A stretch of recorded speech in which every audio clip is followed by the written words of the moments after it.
নমস্কার বন্ধুরা, আজকে আমার কাছে গাড়িটা এসছে একটা প্রবলেম নিয়ে। প্রবলেমটা হচ্ছে যখনই গাড়িটা কোনো বাম্পার পেরোচ্ছে বা খারাপ রাস্তা দিয়ে যাচ্ছে, তখন পেছন দিক থেকে একটা আওয়াজ আসছে। এই দেখুন, এই আওয়াজটা শুনুন, এই ধরনের একটা আওয়াজ আসছে। চেনটা কোথাও এক জায়গায় টাচ হচ্ছে। তো এর পেছনের কারণ হচ্ছে এই চেনের প্যাডটা যেটা থাকে, এখানটা একটা প্যাড থাকে, সেই প্যাডটা নেই, যার জন্য চেনটা গিয়ে ওখানে আঘাত করছে আর আওয়াজটা আসছে। চেন প্যাডটা একদমই নেই, তো নতুন চেন প্যাডটা লাগাতে হবে, তাহলে কিন্তু এই আওয়াজটা মরে যাবে। তো চলুন চেন প্যাডটা লাগাই, তারপর আপনাদের দেখাবো যে এই আওয়াজটা আর আসছে কিনা, সেটা দেখাবো। এয়ার ফিল্টার বক্সটা খুলে নিয়েছি।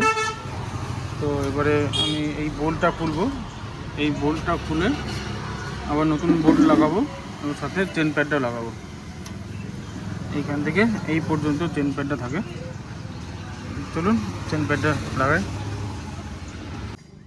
নতুন চেন প্যাড এই জায়গায় এখানে ফিটিং করব।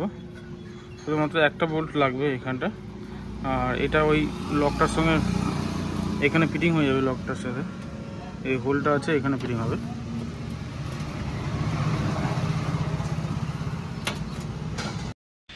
চেন প্যাডে ফিটিং হয়ে যাওয়ার পর কিন্তু কোনো আওয়াজ নেই এখন আর।